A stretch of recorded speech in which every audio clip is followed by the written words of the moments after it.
Salut à tous et bienvenue sur Booster à la chaîne, ici Marek pour une nouvelle vidéo basée sur Magic. Ce sera un petit vlog bien tranquille où en fait on va regarder quelques petites commandes que je me suis amusé à récupérer. Voilà, donc en fait il y aura plusieurs choses dans cette vidéo. Il y aura premièrement des petits packs un peu aléatoires ici que nous allons découvrir ensemble un petit peu après.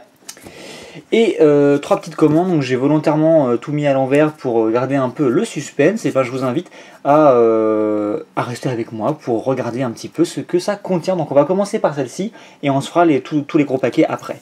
Alors c'est parti, donc moi je me rappelle plus vraiment de ce que j'avais commandé, bon c'est faux bien sûr, je m'en rappelle, mais on va redécouvrir ça ensemble. Donc rien de complètement fou, hein. C'était juste des petites commandes pour mes sets, oh ça brille, pour mes sets et pour la collection, donc vous allez voir. Alors on commence tout de suite, donc on va commencer avec celle-ci, et ce sera, voilà, ce sera Chemin Désastreux, donc carte de l'extension Battle for Zendikar, et pas n'importe laquelle, puisque vous reconnaissez sûrement avec tous les symboles, l'illustration qui n'est pas celle de la vraie carte, on va dire, et c'est marqué en bas. On a un petit buy a box, voilà, donc en fait c'est la carte que vous receviez en cadeau si vous étiez parmi les premiers acheteurs de display complet Battle for Zendikar en boutique. Donc moi malheureusement, vu que j'avais acheté mes displays en ligne, donc sur internet par livraison, en fait j'ai pas pu obtenir cette petite carte, donc je me la suis procurée, voilà, elle est pas très chère. Donc pour ma collection Battle for Zendikar, que je vous rappelle que Battle for Zendikar est une extension que j'aime bien, et je souhaiterais compléter si je peux le maximum, un maximum le set en fait, donc voilà, c'est une petite carte promo du set qu'il me manquait, donc je suis assez content. En plus c'est une très bonne carte, c'est une petite carte de gestion, puisque pour 3 vous pouvez détruire ou une créature de n'importe quelle, elle peut être noire ou ce que vous voulez, ou bien carrément un Planeswalker ciblé, donc c'est assez fort, et en plus vous pouvez la jouer pour l'éveil, éveil 4, donc c'est assez fort je trouve. Après c'est un rituel, c'est pas un éphémère, c'est pour ça qu'elle paraît forte, mais en fait voilà, c'est vraiment un rituel. Donc première petite carte, voilà. On enchaîne avec une autre carte qui ne sera autre que le décret d'annihilation de l'extension donc From the Vault. Donc From the Vault, annihilation je crois tout bêtement, enfin en tout cas c'était un coffret From the Vault qui comprenait 15 cartes, donc rééditées avec un super effet foil, qui étaient des cartes style Armageddon, voilà, pas décret de justice, mais décret d'annihilation, Wrath of God, enfin en tout cas que des cartes qui ont pour vocation à tout raser sur la table. Voilà, donc en fait, pour la petite histoire, je vais la jouer dans mon Joria, donc un petit EDH qui aime bien avoir des grosses cartes comme ça qui cassent tout, et à la base j'avais mis ma version fléau de la carte, sauf que, comme vous le savez sans doute, et je vais le rappeler juste après, en plus je collectionne en fait les cartes fléau, j'essaie de compléter le set, et vu que je l'avais pas en double, je me suis dit j'aimerais bien en avoir une seconde pour la mettre dans mon Joria, et tant qu'à faire, autant prendre une autre extension que j'avais pas, et j'ai pris la version From the Vault, voilà. Donc petit rappel pour ce que ça fait, ça coûte 10, donc c'est pas, voilà, ça coûte quand même cher. Par contre, vous exilez tous les artefacts, toutes les créatures, tous les terrains et toutes les cartes de tous les cimetières, de toutes les mains de tous les joueurs. Donc petit rappel, ça ne détruit pas, ça n'exile pas les cartes, les enchantements, et ça n'exile pas les planeswalkers. Voilà. Donc ça peut vous donner quelques idées. Et si vous décidez malgré tout de le recycler pour 7 quand même, eh bien vous allez quand même pouvoir détruire tous les terrains, donc c'est plutôt ok. Donc voici pour cette deuxième petite carte qui ira dans mon petit deck. Et on va enchaîner avec cette petite pochette. Alors qu'est-ce que ça contient? Qu'est-ce que j'ai bien pu me commander? Donc il y aura deux cartes. Premièrement, il y aura le Comte Destin Exilé, donc une carte fléau, et une carte foil. Voilà, donc ça c'est typiquement une rare fléau foil, donc c'est typiquement aussi une rare qui coûte pas très cher, mais voilà, qui me manquait tout simplement pour mon master set de fléau. Et donc voilà, petite carte en plus. Donc qu'est-ce que ça fait rapidement? C'est un petit clair, très clair vu qu'il brille. Et d'ailleurs on remarquera que seul le tour de la carte brille, l'illustration ne brille pas du tout, donc ça rappelle un peu les reverse d'un Pokémon, mais voilà, c'est un peu comme ça, les cartes foil, on va dire vintage. Donc pour 2, vous avez une 1-2, tout simplement, qui dit que tous les coups de mu coûtent 2 supplémentaires. Donc la mu, rappelez-vous, c'est cette capacité qui consiste à jouer une carte face cachée pour 3 mana incolores, et après, selon le coup de mu, vous pouvez la retourner et ça peut déclencher un effet. Et bien là, en fait, lui, c'est une sorte de carte de side contre les jeux mu, puisqu'il va en fait faire payer les mu beaucoup plus cher. Donc voici pour cette petite carte. Donc bien sûr, il y a très peu de jeux mu, même avec Tarkir qui réintroduit la mu et la méga mu, mais voilà, une carte pas forcément très très utile, mais qui est très jolie, et ça sera pour la collecte. Et on enchaîne avec Bulle de Force, qui à nouveau est une carte fléau foil, qui me servira pour le set.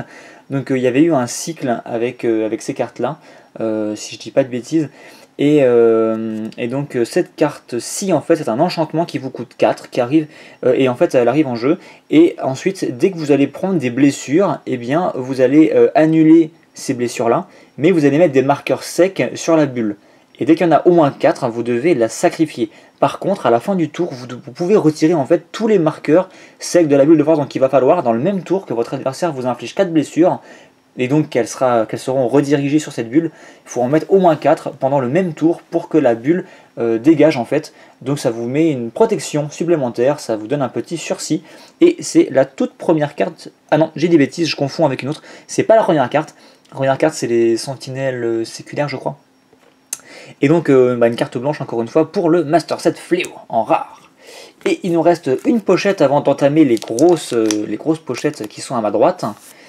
Donc qu'est-ce qu'on aura ici? On aura un stabilisateur, donc encore une fois fléau rare, donc je pense que vous l'aurez compris, je me suis amusé à commander toutes les petites cartes rares fléau foil qui n'étaient pas trop chères pour compléter mon set tout simplement, donc encore une fois en français, hein. Moi je ne collectionne le Master Set qu'en français bien entendu.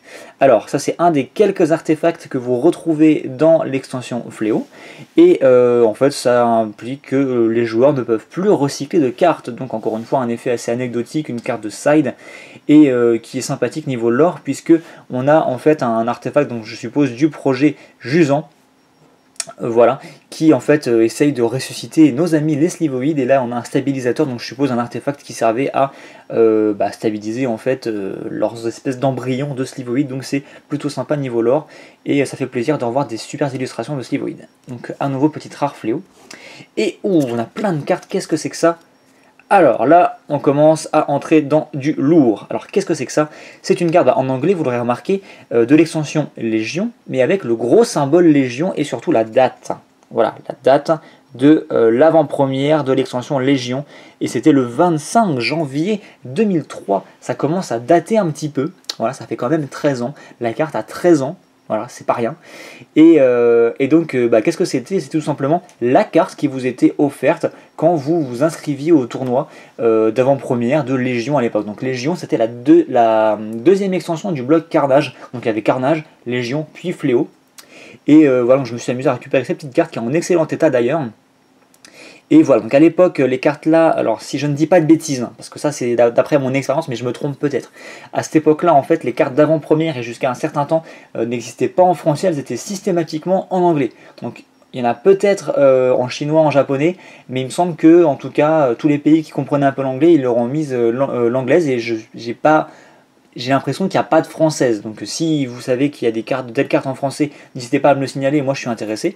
Mais de ce que je sais, on les trouvait qu'en anglais, en tout cas chez nous.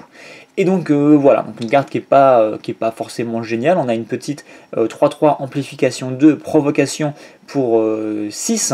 Donc une bonne grosse carte en limité je pense, et dans les decks tribaux, mais après, à part ça, c'est pas forcément une carte exceptionnelle. En tout cas elle est très jolie, très sympathique. Derrière on aura, là on change complètement de sujet, puisqu'on a un champ de quarantaine, donc une mythique de l'extension Battle for Zendikar et en foil, voilà. Donc c'est une petite carte qui permet de bloquer pas mal de permanents sur la table, et voilà, qui est pas forcément très cotée, mais ça reste une mythique foil, et je l'avais pas, donc je me suis dit, tant que ça coûte pas cher, allez hop, je me la prends, ça me fera une carte de moins à récupérer pour mon Master Set Battle for Zendikar. Donc voilà, une carte que vous... Oula! Je suis allé un peu vite, j'ai essayé d'enlever les petites particules qu'il y avait dessus et c'est parti un peu en steak, c'est pas grave. Donc comme je disais, une petite carte qui paye pas de mine qui viendra compléter mon set. Vous l'avez vu, je vous ai un peu spoilé, on aura monté donc à nouveau une carte rare fléau en foil pour mon set. Voilà, on va arrêter de répéter sans arrêt la même chose, vous avez compris.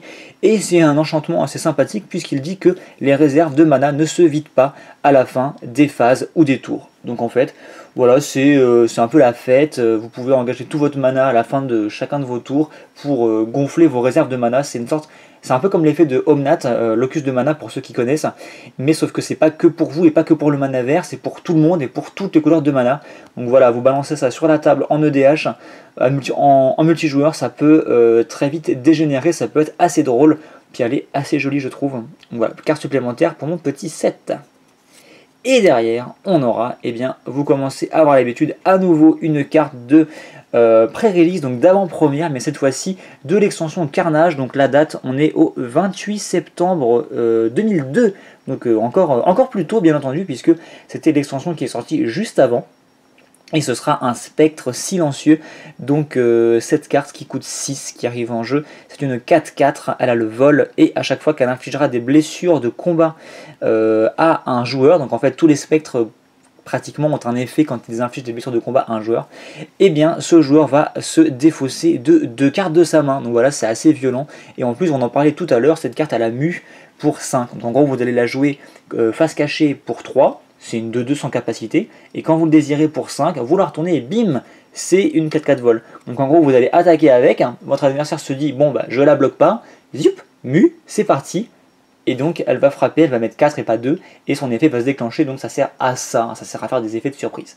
Sachant que ça peut être ça, mais ça peut être n'importe quoi d'autre, hein, votre adversaire ne le sait pas. Donc, c'est quoi ce gribouillis? Eh bien c'est une signature. Une signature et pas de n'importe qui, même si elle n'est pas forcément très esthétique, la signature de l'illustrateur tout simplement, qui est ce monsieur Darren Bader, donc voilà. Donc voilà, les illustrateurs, il arrive qu'ils signent leurs cartes, donc les cartes bien entendu dont ils sont auteurs de l'illustration, pas leurs cartes, mais je me suis bien fait comprendre.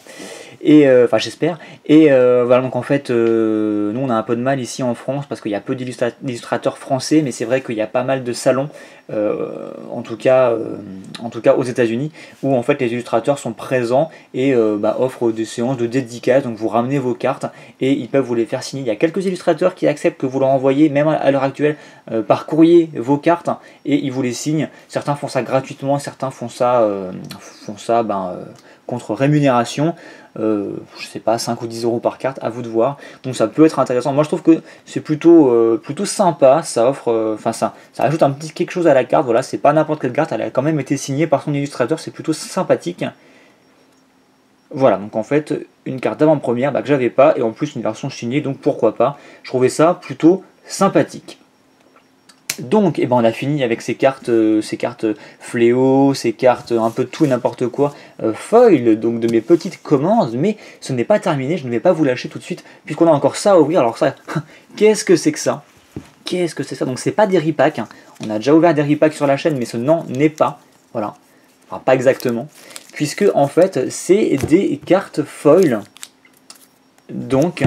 la bataille de Zendikar dans un premier temps, puis comment ça s'appelle, le serment des sentinelles dans un second temps. Alors je vais vous expliquer. En gros c'est je sais plus quelle boutique offrait ça, mais en gros les boutiques de cartes Magic, donc les grosses boutiques de vente par correspondance, ouvrent énormément de boîtes pour récupérer les rares, et même les Unco, tout ça pour vous les vendre à l'unité sur leur site, mais il leur reste énormément de communes et Unco foil qui ont peu de valeur, il leur reste ça sur les bras, ils savent pas quoi en faire. Donc en gros ils proposent, voilà, ça coûte je sais pas, peut-être 1,50€, 2€, et bim, vous retrouvez avec 10 cartes assorties aléatoirement foil d'une extension de votre choix. Et je me suis dit, c'est génial, comme ça on a un peu le côté aléatoire, et en plus ça permet de récupérer pas mal de Dunko et de communes foil de Battle for Zendikar et Serment des Sentinelles. Et moi ça m'intéresse, pas forcément pour le jeu, mais pour la collection encore une fois, puisque c'est des extensions que j'aime bien, et j'aimerais bien, pourquoi pas, essayer de me compléter un master set, on verra, hein, mais en tout cas essayer de récupérer le plus de foil possible pour mon classeur. Donc voilà, donc je me suis dit, en plus vu que c'est un peu aléatoire, je ne les ai pas encore ouverts, donc je ne sais pas trop ce qu'il y a dedans, mais ça peut être intéressant de découvrir ça ensemble. Donc on va pas tout détailler bien sûr, puisque c'est les cartes que vous connaissez de toute manière, mais on va regarder ça ensemble. Donc on va commencer par les Battle for Zendikar. Et donc qu'est-ce qu'on aura en foil? Je crois que c'était environ 2€, je me rappelle plus bien. Donc on en a 10 par petit paquet. Donc Châtiment du roulis. Là cette fois-ci on n'est plus sur du fléau, donc même les illustrations brillent. Ça c'est plutôt sympathique. Drone incubateur. Gestation de la tombe, c'est un peu dégueu. Mais j'apprécie beaucoup l'effet que l'Elrazi brille, mais pas le décor autour. Ça fait vraiment... Enfin, ça donne vraiment une nouvelle dimension au foil. C'est pas simplement la carte qui brille en fait. Le coureur d'avalanche des Makindi. Terre bouillonnante. En plus, c'est que des cartes qui ont été ouvertes du booster et qui ont été stockées, puisque c'est pas des cartes d'occasion. Enfin, si, mais c'est des cartes qui ont été ouvertes par les magasins directement et qui ont été mises de côté. Donc, a priori, toutes les cartes sont en excellent état, ce qui est très bien. La Guivre Track Progéniture, il me semble qu'on l'avait déjà eu en foil, celle-ci. Je me trompe peut-être.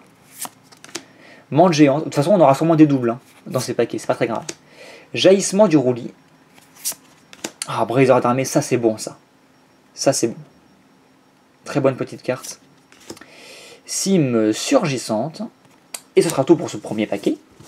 Donc bien sûr, ne vous attendez pas à trouver des rares, on n'en aura pas. C'est uniquement du foil. Voilà, du foil commune unco. Mais ça permet de compléter le set encore une fois. Donc fissure encercleuse, pardon. J'ai du mal à lire, je cherchais ensorceleuse, mais non pas du tout. Encercleuse. Le spectre brillant. Malice des fondrières. Reniement. Guide des gouffres. Tombée à pic. Bonne petite carte. Meneuse de la guerre de Tajuru. Ah, c'est marrant, j'ai l'impression qu'ils ont mis que des communes et à la fin... Ah non, j'allais dire qu'ils nous ont mis 3 Unco à la fin, mais pas du tout, c'est un peu aléatoire. Ouais, on a quand même pas mal d'Unco en fin de compte. Maître d'épée déterminé. Le canaliseur de Kozilek. Et la fondrière mortuaire. Plutôt pas mal pour l'instant. Donc la premier double, l'amande géante qu'on retrouve. Gardien Anophthalme. Quel nom bizarre. Que en fouet belligérant. Frappe assurée. Infécond vorace. Dégueulasse. Ah, Emprise du démon, très belle carte. Je le disais à plusieurs reprises quand on l'a croisée. Elle ressort vraiment bien en foil avec notre ami Nixilis qui met une fessée à ce petit corps. Raymanta dénué. Guide du casque de corail qu'on a déjà ouvert plusieurs fois en foil mais qui est toujours aussi sympathique. Le grand corne du Ondu. Ou Ondu, peut-être, je ne sais pas. Éclaireur à voile volante. En tout cas de très belles cartes. Oh là là, et ça n'en finit plus. On continue. Donc à nouveau un double. La fissure encercleuse. Découverte côtière. Malice des fondrières qu'on a déjà vu aussi. Repli vers Valakut. Valaku ou Valakut, je ne sais pas. Guide des gouffres qu'on a déjà vu. Vaillante de Tajuru. Ranger de Murasa. Le maître d'épée qu'on a déjà vu. Convertisseur de ruines. Ça c'est cool, j'aime bien les gros Eldrazi. De toute façon. Allié fertile, ça fait plaisir de voir des terrains également. Des terrains non base en commune, c'est plutôt bien. Je crois qu'on a quasiment fini pour les... Ça doit être le dernier paquet. Oui, j'avais dû en prendre 4 de chaque. Donc c'était le dernier paquet de Battle for Zendikar. Donc maîtresse des bêtes de Tajuru, qui me fait toujours autant marrer. C'est un elfe qui chevauche un énorme lézard. Druidesse de Source Vie. Le prédateur de Valakut qui est toujours aussi sympathique. Ah, Drone Lamier, ça c'est bon aussi.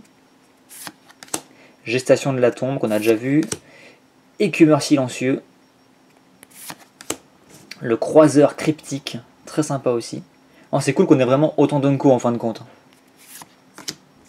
Enjambeur des eaux troubles.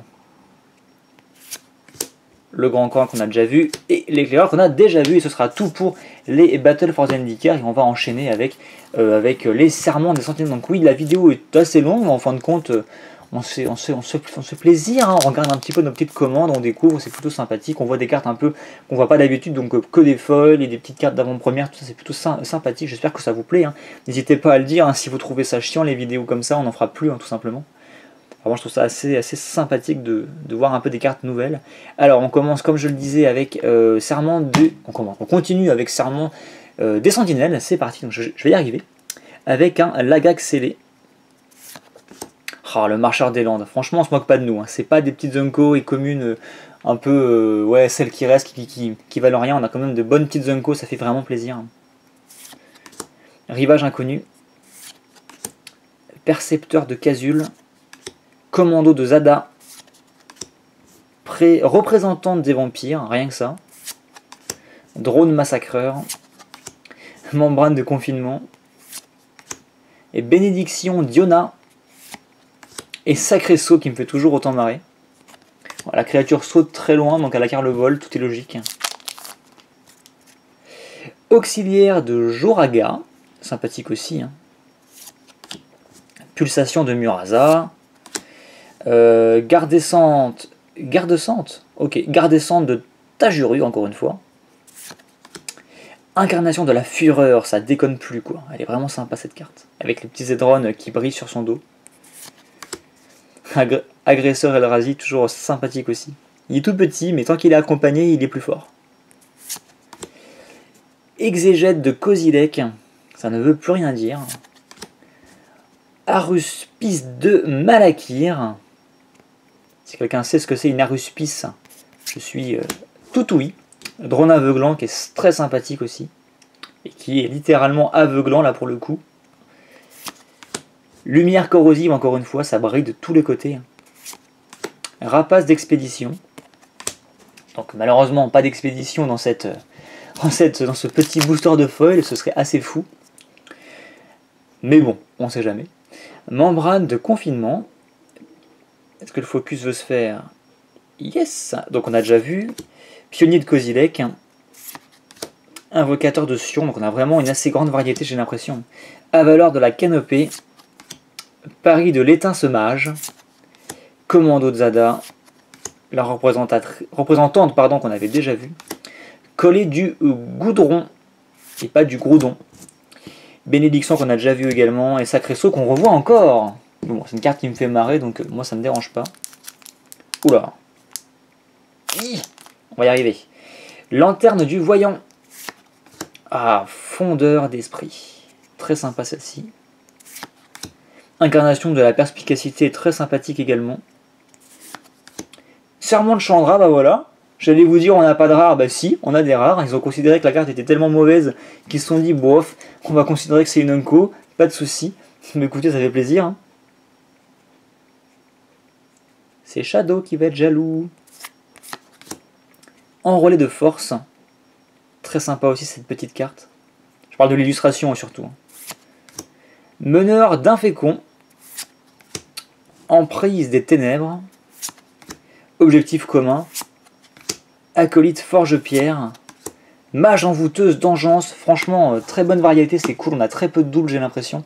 Ça fait vraiment plaisir. Oh, le petit rampeur d'Edron. Le rampeur Edron, pardon. Ou Edron, je ne sais pas. Moi je dis Edron parce que Edron, ça me fait penser à Etron. Donc c'est un peu bof, quoi. Donc bref, bah, très bonne petite carte d'ailleurs. Très content de l'avoir chopé en foil. Larve du terreau. La valeur qu'on a déjà vue. Monstruosité. Pardon. La monstruosité scoriacée. Très sympathique aussi. Enfin, j'aime beaucoup le type de créature en monstruosité de base en fait. C'est des espèces de gros vers de terre avec des petites tentacules. C'est vraiment. Enfin, celle-ci n'est pas forcément la plus belle. Mais il y en a vraiment des qui sont très très effrayantes. C'est assez sympathique. Puis bon, type monstruosité quoi. Ça déconne pas. Je crois qu'en anglais c'est Hellion. Comme avec Hell, enfer et. Je sais pas trop comment on aurait pu traduire ça mieux en français. Chercheuse de flammes d'Akoum. Ah, vision de brutalité. Le collet qu'on a déjà vu. Eau du roulis. Clair de guerre du Hondou. Reflet éblouissant, là pour le coup, littéralement encore une fois. Et ce sera tout pour ces cartes. Serment des Sentinelles. Donc on a eu tout ça en Serment des Sentinelles en foil. On a eu tout ça en Battle for Zendikar. Et on a eu tout ça en petites cartes un peu fun. Donc voilà, c'était une vidéo un peu fourre-tout, un peu détente, un peu découverte. Bon, j'espère que vous avez passé un bon moment malgré tout, même si, à part le serment de Chandra qui était une petite surprise, il n'y a pas eu vraiment de grosses surprises. Moi en tout cas, je trouve que c'est plutôt sympathique. Je pense que je referai ce genre de vidéo, peut-être avec des cartes un peu plus folles, sur mes futures commandes. Voilà, bon, j'espère que ça vous a plu encore une fois. N'hésitez pas à commenter, à critiquer, à partager, à me dire ce que vous souhaitez voir sur la chaîne. C'est toujours bon à prendre. Et sur ce, encore une fois, j'espère que ça vous a plu. N'hésitez pas à lâcher un petit pouce bleu si c'est le cas. Et je vous donne rendez-vous pour demain, pour les jours qui viennent, pour de nouvelles vidéos. Voilà, comme d'habitude. Hein. Allez, à plus.